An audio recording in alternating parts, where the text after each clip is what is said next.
Assalamualaikum warahmatullahi wabarakatuh. Perkenalkan, kami dari kelompok 4 akan mempresentasikan materi kuliah Bahasa Indonesia tentang diksi dan kalimat efektif bahasa Indonesia. Sebelumnya, perkenalkan, saya Dian Ayu Pratiwi sebagai moderator, dan adapun rekan kelompok saya yaitu Ima Dewinarta, Desti Amelia Putri, dan Dwita Tri Agustina. Adapun subbab yang akan kami presentasikan diantaranya yaitu 1. Pengertian diksi yang akan dijelaskan oleh Ima Dewinarta. 2. Syarat-syarat pemilihan kata yang akan dijelaskan oleh Desti Amelia Putri. 3. Pembentukan kata yang akan dijelaskan oleh saya sendiri, Dian Ayu Pratiwi. Dan yang terakhir, pembentukan kalimat efektif yang akan dijelaskan oleh Dwita Tri Agustina. Baik, untuk mempersingkat waktu, saya serahkan kepada rekan saya Ima Dewinarta untuk menjelaskan materi tentang pengertian diksi. Pengertian diksi. Diksi dapat diartikan sebagai pilihan kata, gaya bahasa, ungkapan-ungkapan untuk mengungkapkan sebuah cerita. Fungsi dari diksi itu sendiri yaitu yang pertama, membuat pembaca atau pendengar mengerti secara benar dan tidak salah paham terhadap apa yang disampaikan oleh pembicara atau penulis. Yang kedua, melambangkan gagasan yang diekspresikan secara verbal. Yang ketiga, membentuk gaya ekspresi gagasan yang tepat sehingga menyenangkan pendengar atau pembaca. Baik, untuk materi pengertian dari diksi, penjelasan materi selanjutnya akan saya serahkan kepada rekan saya Desti Amelia Putri. Baik, saya akan melanjutkan penjelasan dari IMADE.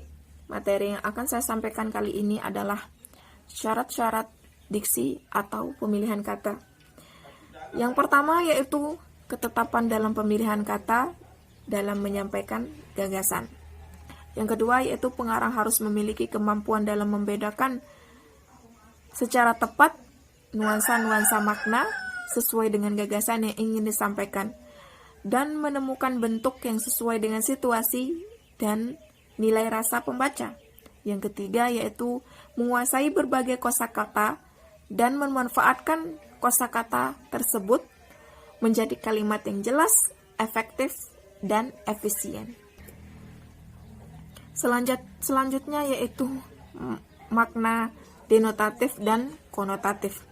Makna denotatif adalah makna dalam alam wajar secara eksplisit. Makna denotatif juga sering disebut juga dengan makna konseptual. Misalnya kata makan yang bermakna memasukkan ke dalam mulut, dikunyah lalu ditelan. Selanjutnya makna konotatif adalah makna asosiatif, makna yang timbul sebagai akibat dan sikap sosial, sikap karakteria tambahan yang dikenakan pada sebuah makna konseptual. Selanjutnya yaitu makna umum dan makna khusus. Makna umum adalah kata acuan yang lebih luas, sedangkan makna khusus adalah kata yang acuannya lebih sempit atau khusus. Contoh, kata ikan sebagai makna umum, ikan nila sebagai makna khusus.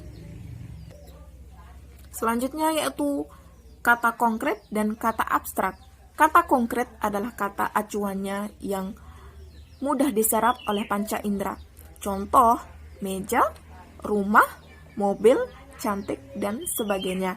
Sedangkan kata abstrak adalah kata yang sulit diserap oleh panca indera. Misalnya, atau contoh, keyakinan, udara, ilmu, kebaikan, kejujuran, dan sebagainya. Selanjutnya yaitu sinonim. Sinonim adalah dua kata atau lebih yang pada dasarnya atau asasnya mempunyai makna yang sama, tetapi bentuk penulisannya berbeda atau berkelainan. Contoh sinonim atau contoh kata sinonim adalah bertemu sama dengan berjumpa, hewan sama dengan binatang, senang sama dengan bahagia. Yang terakhir adalah kata populer dan kata ilmiah. Kata ilmiah merupakan kata-kata logis dari bahasa Indonesia. Sedangkan kata populer adalah kata yang bisa digunakan dalam komunikasi sehari-hari masyarakat umum. Contoh kata populer dan kata ilmiah. Kata ilmiah sesuai, sedangkan kata populernya adalah harmonis. Kata ilmiahnya bukti, sedangkan kata populernya adalah argumen. Sekian penjelasan dari saya tentang syarat-syarat diksi atau pemilihan kata. Materi selanjutnya akan disampaikan oleh Dian. Baik, saya akan menjelaskan materi selanjutnya, yaitu pembentukan kata. Terdapat dua cara dalam pembentukan kata, yaitu dari luar dan dari dalam bahasa Indonesia. Pembentukan dari dalam yaitu terbentuknya kata baru dengan kata dasar yang sudah ada, sedangkan dari luar yaitu melalui proses serapan. Adapun kesalahan pembentukan dan pemilihan kata, yaitu penanggalan awalan meng, penanggalan awalan ber, peluluhan bunyi c, penyengawan kata dasar, bunyi s, k, p, dan t yang tidak luluh, awalan ke yang keliru, pemakaian akhiran ir, padanan yang tidak serasi, pemakaian kata depan di, ke, dari, bagi, pada, daripada, dan terhadap, penggunaan kesimpulan, keputusan, penalaran, dan pemukiman, penggunaan kata yang hemat, analogi, dan bentuk jamak dalam bahasa Indonesia. Yang kedua, definisi. Definisi yaitu suatu pernyataan yang menerangkan pengertian suatu hal atau konsep istilah tertentu. Dalam hal membuat definisi, hal yang tidak boleh dilakukan adalah mengulang kata yang kita definisikan. Definisi terdiri dari satu, definisi nominalis, yaitu definisi yang menjelaskan sebuah kata dengan kata lain yang lebih umum dimengerti. 2. Definisi realis, yaitu definisi yang menjelaskan tentang isi yang terkandung dalam sebuah istilah, bukan hanya menjelaskan tentang istilah. 3. Definisi praktis, yaitu definisi yang menjelaskan tentang suatu hal yang dijelaskan dari segi kegunaan atau tujuan. 3. Kata serapan. Kata serapan adalah kata yang diadopsi dari bahasa asing yang sesuai ejaan yang disempurnakan. Kata serapan merupakan bagian perkembangan bahasa Indonesia. Penyerapan kata ke dalam bahasa Indonesia meliputi dua unsur, yaitu 1. Keteraturan bahasa atau analogi, 2. Penyimpangan atau ketidakaturan bahasa atau anomali. 4. Analogi. Karena analogi adalah keteraturan bahasa, tentu saja lebih banyak berkaitan dengan kaidah-kaidah bahasa, baik dalam bentuk fonologi, sistem ejaan, ataupun struktur bahasa. Menurut taraf integrasinya, unsur pinjaman dari bahasa asing dapat dibagi menjadi dua golongan. Pertama, unsur pinjaman yang belum sepenuhnya terserap ke dalam bahasa Indonesia. Unsur pertama ini digunakan dalam bahasa Indonesia, tetapi penulisan dan pengucapannya masih mengikuti aturan bahasa asing. Yang kedua, yaitu unsur kata pinjaman yang tertulis dalam pengucapannya telah disesuaikan ke dalam bahasa Indonesia. 5. Anomali. Beberapa kata seperti bank, intern, Quran, dan Jumat merupakan kata yang mengandung unsur anomali. Bila diamati, lafal yang kita keluarkan dari mulut dengan ejaan yang tertera tidak sesuai dengan kaidah bahasa Indonesia, yaitu bank dengan akhiran NK atau Jumat dengan memasukkan tanda kutip. Sedangkan kata-kata asing yang diserap ke dalam bahasa Indonesia secara utuh tanpa mengalami perubahan penulisan memiliki kemungkinan untuk dibaca bagaimana aslinya, sehingga timbul anomali dan fonologi. Sekian dari saya akan menyerahkan kepada rekan saya Dwi Tatri Agustina untuk menjelaskan materi selanjutnya. Baik, saya akan melanjutkan materi tentang pengertian kalimat efektif. Kalimat efektif secara kajian bahasa diartikan sebagai istilah untuk mengatakan suatu pekerjaan dapat berdampak sangat signifikan. Lebih khususnya, efektif melibatkan semua sumber daya yang ada secara maksimal, sehingga tidak menyisakan satu sumber daya pun yang menganggur. Ciri kalimat efektif adalah tegas, sedikit, minimalis, jelas, namun berdampak besar. Kalimat efektif adalah kalimat yang sesuai dengan kaidah bahasa, baik ejaan maupun tanda bacanya, sehingga mudah dipahami oleh pembaca atau pendengarnya. Dengan kata lain, kalimat efektif mampu menimbulkan kembali gagasan-gagasan pada pendengar atau pembacanya seperti yang dimaksudkan oleh penulis. Prinsip kalimat efektif. Kalimat efektif memiliki prinsip yang harus dipenuhi, yaitu kesepadaan, keperalahan, kehematan kata, kecermatan, ketegasan, kepaduan, dan kelogisan. Prinsip-prinsip kalimat efektif tersebut akan diuraikan sebagai berikut. 1. Kehematan kata. Kalimat efektif tidak menggunakan kata-kata atau frasa yang tidak perlu digunakan untuk menghindari pembosanan kata di dalam kalimat. Hal yang harus diperhatikan adalah A. Menghindari unsur yang sama pada kalimat majemuk. Contoh, saya tidak suka buah apel dan saya tidak suka durian. Itu kalimat tidak efektif. Saya tidak suka buah apel dan durian. Itu kalimat efektif. 2.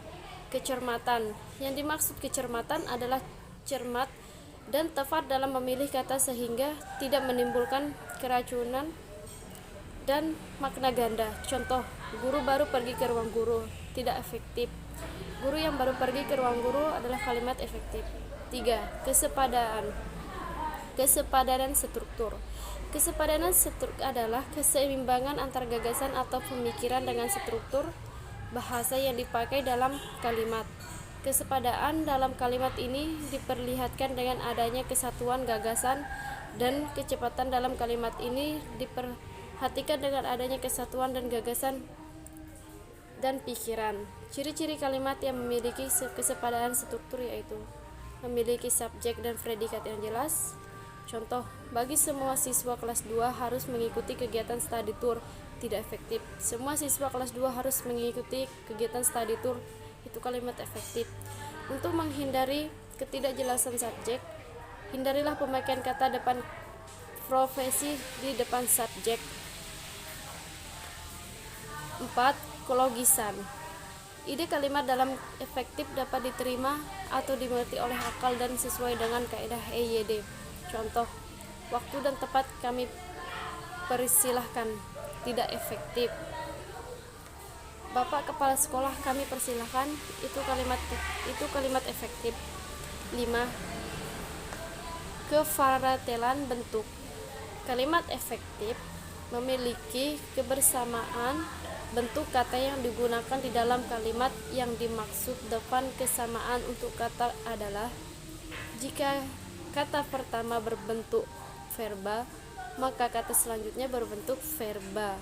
Contoh, langkah-langkah dalam menulis kalimat adalah memahami, mengetahui, dan pengaplikasian definisi kalimat. Tidak efektif. Langkah-langkah dan menulis kalimat adalah memahami, mengetahui, dan mengaplikasikan definisi kalimat. Itu adalah kalimat efektif.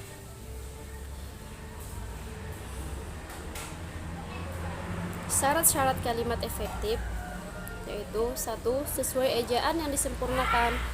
Syarat kalimat efektif yang pertama yakni harus sesuai dengan ejaan yang ditembaku dan unsur-unsur yang sesuai EYD. 2.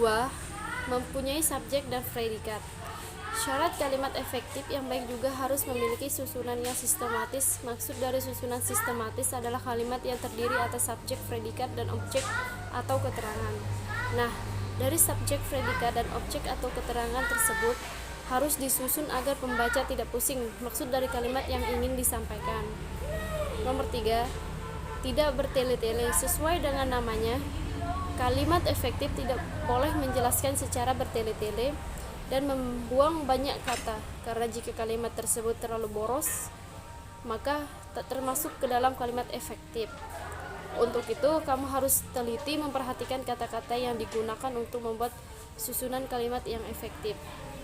4. tidak multifasir. Syarat terakhir dari kalimat efektif adalah pembaca dapat mengalihkan kalimat yang disampaikan dengan baik sehingga tidak ambigu atau kesulitan mengartikan maksud dari sebuah kalimat.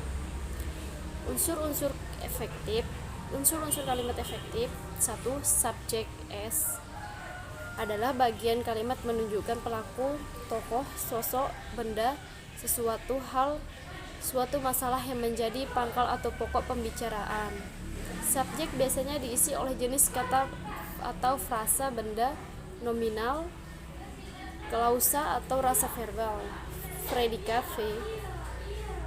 Unsur kalimat selanjutnya adalah predikat V, yakni bagian kalimat yang memberitahu melakukan tindakan atau dalam keadaan bagaimana subjek, pelaku, tokoh, atau benda di dalam suatu kalimat. Nomor 3. Objek. Sementara objek U adalah bagian kalimat yang melengkapi V, nomina, frasa nominal, atau klausa biasanya yang menjadi bagian objek. Letak O selalu di belakang V yang berupa verba transit, yaitu verba yang menuntut wajib hadirnya O, seperti pada contoh di bawah ini. 4. Pelengkap P. Unsur pelengkap P pada kalimat efektif merupakan bagian kalimat yang melengkapi predikat, biasanya berada di belakang predikat yang berupa verba. 5. Keterangan. Unsur keterangan berarti menerangkan bagian kalimat lainnya. Unsur keterangan bisa berfungsi menerangkan subjek, predikat, objek, dan pelengkap. Baik, terima kasih kepada rekan-rekan saya yang telah menjelaskan materi diksi dan kalimat efektif bahasa Indonesia. Sekian dari kelompok kami, bila ada kurang tolong dimaafkan. Semoga ilmunya bermanfaat. Wassalamualaikum warahmatullahi wabarakatuh.